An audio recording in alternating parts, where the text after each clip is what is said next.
I'm national correspondent Kayla Gaskins in Washington. Attorney General Pam Bondi says the Justice Department has now released all of the Jeffrey Epstein files, but the disclosure is igniting fresh controversy.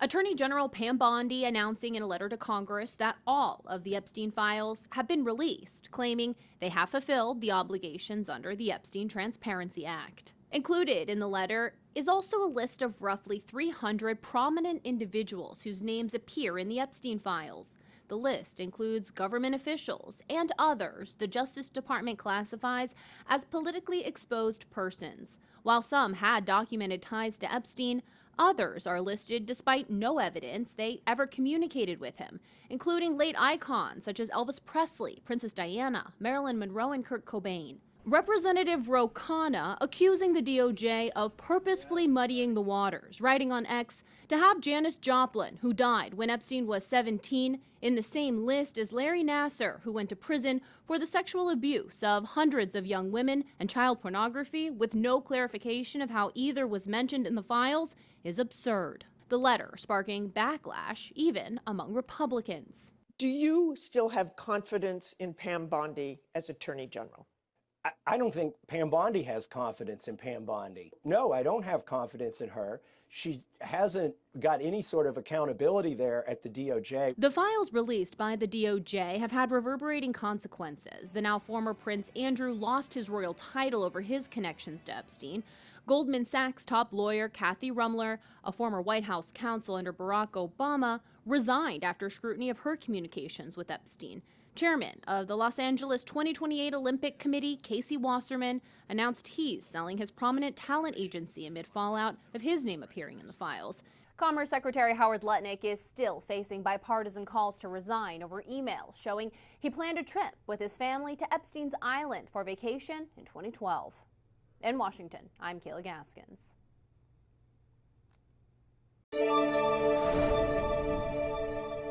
I'm Christine Frizzau on Capitol Hill, where Attorney General Pam Bondi was grilled by lawmakers over her handling of the Epstein files. As she suggested it was time for the country to move on, many lawmakers insist powerful predators and pedophiles are still being protected. The Department of Justice under fire from the right. Literally the worst thing you could do to the survivors, you did.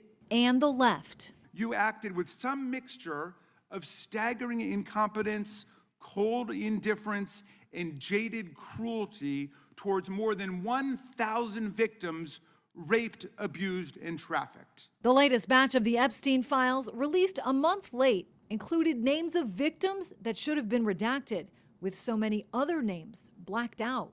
The title of this one is Child Sex Trafficking. Co-conspirators. Fully redacted. Republican Thomas Massie and Democrat Ro Khanna spearheaded the Epstein Files Transparency Act.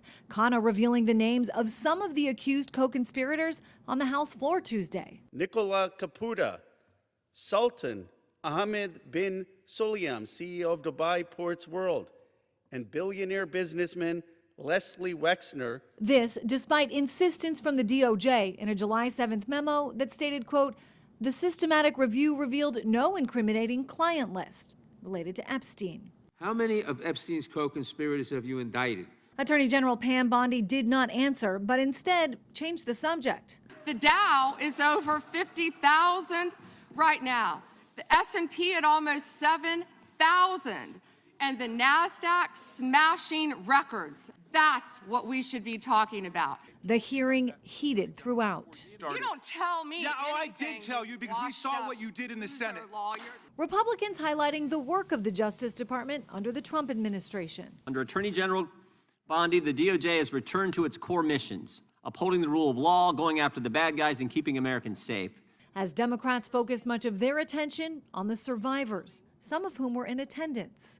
Please raise your hands if you have still not been able to meet with this Department of Justice. Deputy Attorney General Todd Blanche recently said the latest release of the Epstein files was everything. Democrats suggested there are as many as 3 million more pages that have yet to be made public. I'm Christine Frizzau reporting. Survivors of convicted sex offender Jeffrey Epstein at Wednesday's House Judiciary Committee hearing with a silent message for the Attorney General. Please raise your hands if you have still not been able to meet with this Department of Justice. Please know for the record that every single survivor has raised their hand. The Justice Department under fire for months over its handling of the so-called Epstein Files. Wednesday, survivors slammed the recent release of more than 3 million pages related to the investigation. A partial release of these files by the DOJ, riddled with improper redactions that expose the vulnerable and shield the powerful from accountability, is not justice.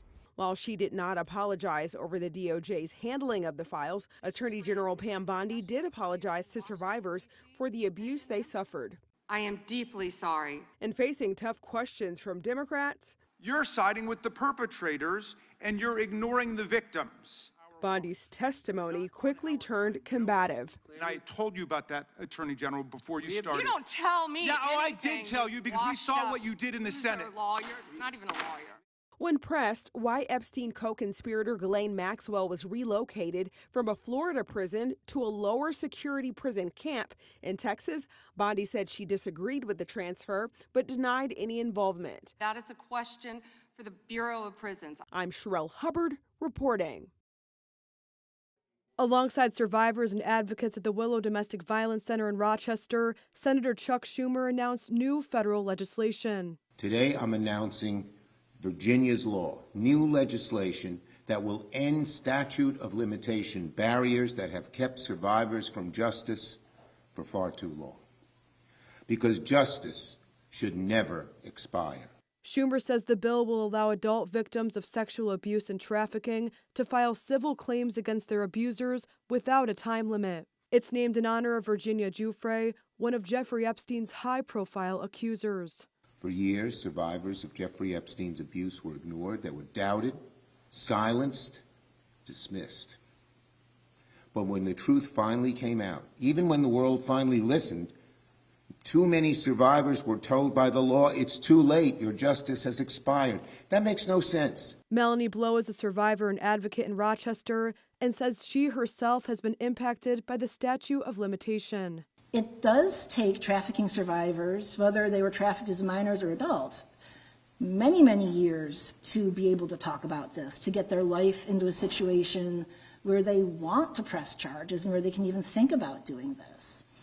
So we don't need any more alleged victims. We need justice. According to the Willow Center, there were more than 4,500 reports of domestic violence made in Monroe County in 2023. Willow CEO says this legislation recognizes that healing is linear and justice should not expire. Virginia's law shifts this balance of power away from procedural protection for abusers and back toward dignity, agency, and survivor choice. And that is what justice should look like.